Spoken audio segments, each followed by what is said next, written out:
आपका Ratangarh times news में। मैं हूं राशि। आइए खबरों की ओर बढ़ेंगे। बड़ी खबर, चिकित्सा शिक्षा मंत्री विश्वास सारंग का बयान सामने आया है। प्रदेश में कोरोना के केस काफी कम हो रहे हैं। उन्होंने कहा कि ज्यादातर जिले जो हैं वो कोरोना मुक्त हो गए हैं।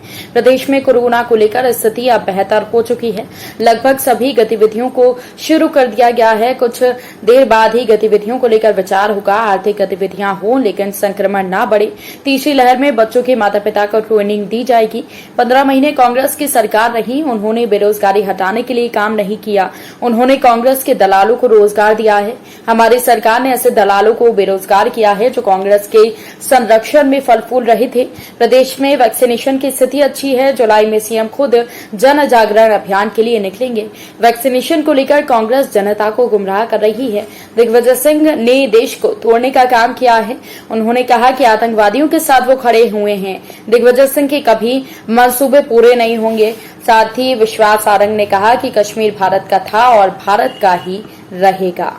हाँ, हमने ये निश्चित किया है कि तीसरी लहर की तैयारी में जिस प्रकार से कहा जा रहा है कि इसका प्रभाव बच्चों पर पड़ेगा, तो हमने जो तीसरी लहर की तैयारी का जो पूरी कार्य योजना बनाई है, उसमें जहां एक और पीडियाट्रिक डिपार्टमेंट को स्ट्रेंथन करने के साथ साथ पीआईसीयू, पीडियाट्रिक आईसीयू, बच्चों के आईसीयू की संख्या को बढ़ाना, उसके साथ साथ हमारे हेल्थ वर्कर को पीडियाट्रिक डिपार्टमेंट के साथ एसोसिएट करके बच्चों के ट्रीटमेंट की पूरी ट्रेनिंग देना, उनकी टेस्टिंग से लेकर और ट्रीटमेंट तक उन सब विषय पर ट्रेनिंग देना।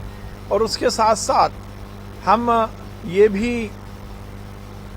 प्लानिंग में कर रहे हैं कि यदि बच्चों पर ये संक्रमण आएगा और बच्चे यदि अस्पताल में भर्ती होंगे तो उनके पेरेंट्स, क्योंकि 12 साल से छोटे बच्चे में हो सकता है उनके पेरेंट्स की जरूरत पड़े, तो उनके रहने की व्यवस्था, और उसके साथ साथ जो बच्चे होम आइसोलेशन में रहेंगे उनके पेरेंट्स को समुचित ट्रेनिंग देकर इस तीसरी लहर से निपटने की हम तैयारी कर रहे हैं। अब ये दिव्य ज्ञान कांग्रेस को कहाँ पता लगा ये वही जाने। अब यदि राहुल गांधी, प्रियंका गांधी, सोनिया गांधी साइंटिस्ट से ज्यादा बड़े ज्ञानी हो गए हों, वैज्ञानिकों से बड़े ज्ञानी हो गए, तो उस पर मैं कुछ कह नहीं सकता।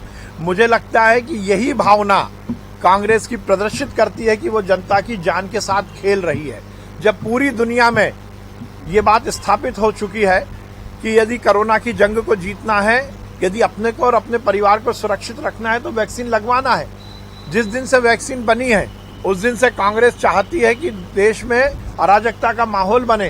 कांग्रेस के नेता लगातार वैक्सीन को लेकर अनर्गल बातें करते रहे।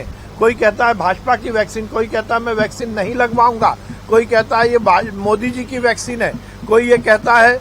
एक तरफ तो इस तरह की बातें कर रहे हैं और दूसरी तरफ जहां कांग्रेस की सरकार है वहां इस बात का ढोल पीट रहे हैं कि हमें वैक्सीन नहीं मिल रही। ये दो मुही बातें कांग्रेस की परिपाटी रही है।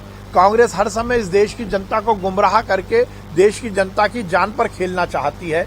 इससे ज्यादा दुर्भाग्यपूर्ण कुछ नहीं होगा कि कांग्रेस को चाहिए कि वो जनता की जान बचाए, उसके विपरीत जाकर वो जनता की जान के साथ खिलवाड़ कर रही है। ये दुर्भाग्यपूर्ण भी है, निंदनीय भी है और सही मायने में इससे ज्यादा घृणित कार्य कोई नहीं हो सकता। इस तरह के प्रचार करके निश्चित रूप से कांग्रेस इस देश की जनता को की जान के साथ खिलवाड़ कर रही है।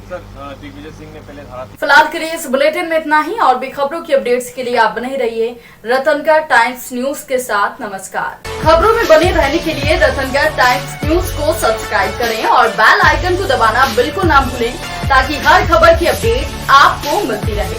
इसके अलावा आप हमारी वेबसाइट ratangartimes.com पर भी विजिट कर सकते हैं, जहां पर आपको मिलेगी हर खबर सही समय पर। इसके साथ ही आप हमारे ऐप रतनगढ़ टाइम्स को भी डाउनलोड कर सकते हैं। प्ले स्टोर पर ये इजीली अवेलेबल आपको हो जाएगा और इस ऐप को डाउनलोड कर आप सही समय पर अपडेट्स पा सकते हैं।